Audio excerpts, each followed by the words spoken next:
Yeah, in the back. Nick Spicer, Al Jazeera English. I was wondering if you might possibly comment on a Vanity Fair article alleging to lay bare I quoted, a covert initiative implemented by Secretary of State Condoleezza Rice to provoke a Palestinian civil war. I know that's pretty strong language. Could you react to that, please? Well, I can reprise the lengthy comments that I made this morning. I can also point you to the answer the Secretary gave in Cairo on this morning. Look, first of all, let's be clear about what U.S. policy has been and will be. U.S. policy is to support a two-state solution to the Israeli-Palestinian conflict. It is to support the legitimate government of the Palestinian Authority, specifically working with President Abbas and his cabinet. The U.S. policies in this regard have been transparent and open. They've been discussed publicly by the President, the Secretary of State, and many others, both in public fora as well as in testimony to Congress. That policy includes very specifically a desire to help support, build, and enhance Palestinian institutions. We made it very clear when Hamas came to power that we would continue our no-contact policy with Hamas, and that we intended to continue to work specifically with those institutions that were under the authority of the President. As you recall, we also had to have a very extensive review of all U.S. aid, not only direct aid, but also that provided through NGOs, to make sure that none of that money was going to Hamas so long as Hamas refused to comply with the quartet principles, meaning requiring it to recognize Israel's right to exist, to recognize the validity of the very instruments by which government was allowed to form for the Palestinian Authority, also eschewing violence as a matter of policy. So all that is prelude. Let me just say this. The story alleges that there was some kind of secret plot on the part of the U.S. government to create an internal conflict within the Palestinians, specifically an armed conflict. That's absurd. That's ridiculous. I said this morning that I think Vanity Fair should stick to arty photos of celebrities, since clearly, at least in this instance, their efforts at serious journalism leave something lacking. And on that note, how do I really feel? Yeah. Fortunately, don't have one. Anything else? Yeah. Got one in the back. Got one in the back and one in the front. I hate to be the bad guy. That's okay. You can be the bad guy. Barry, you're never the bad guy. Said, and we are glad to see you back here. Thank you. Now, it's one thing to deny that the U.S. is working to create conflict between the two Palestinian factions. That's absurd, you say. Mm-hmm. It's another thing to say, as you also said, the U.S. supports Fatah institutions. The military security is a Fatah institution. Is the U.S. trying to help Abbas's people be stronger? And of course, they use their strength partly in civil conflict with Hamas.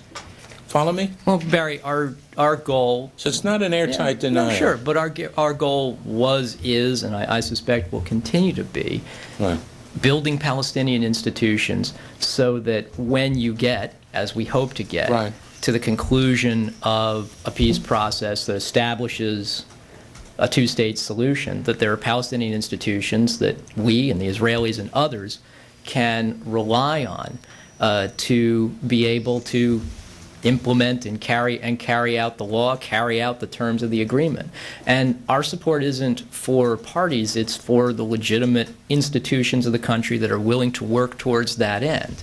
And that's always been our policy. It's been open and transparent and above board. The security assistance we provided, as well as humanitarian and others, has been out there for people to see. So arguing that there was some kind of, plot back there, or what my Spanish friends would call el mano negro, is just silly.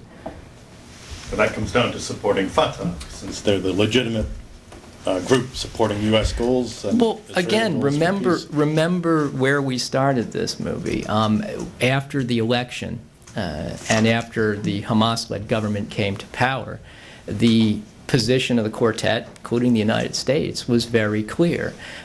We would not be able to support or engage with that government as long as it refused to acknowledge the basic quartet principles.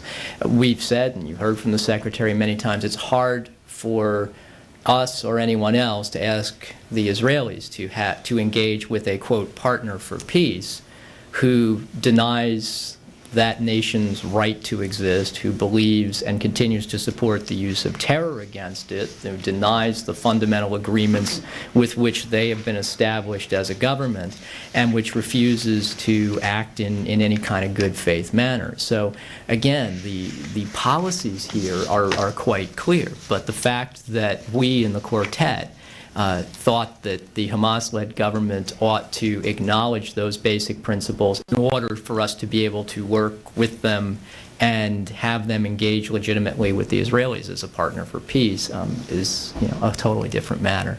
Tom, Charlie. We know that the Congress prohibits giving lethal aid to the Palestinians, and therefore you couldn't actually arm Fatah to take on Hamas. Do you know of any discussions between the administration and the Saudis, that the Saudis would pay the bill to fund the rearming of Fatah? Well, Charlie, I know there's certainly been a lot of discussions with other countries in the region. Those discussions are ongoing about how you work to support President Abbas and Prime Minister Fayyad.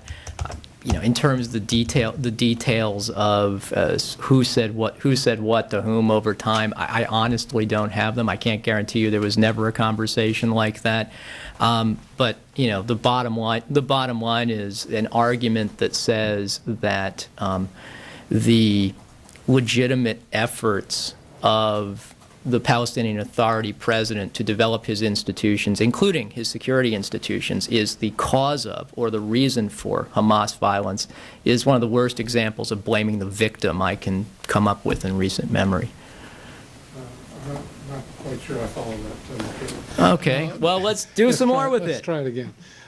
All right, but you don't know of any specific discussions between the Saudis and the administration where they would do what you can't do legally, which is to arm Fatah. Charlie, I'm not aware of any particular conversations in that regard. I can't speak for every institution of the U.S. government.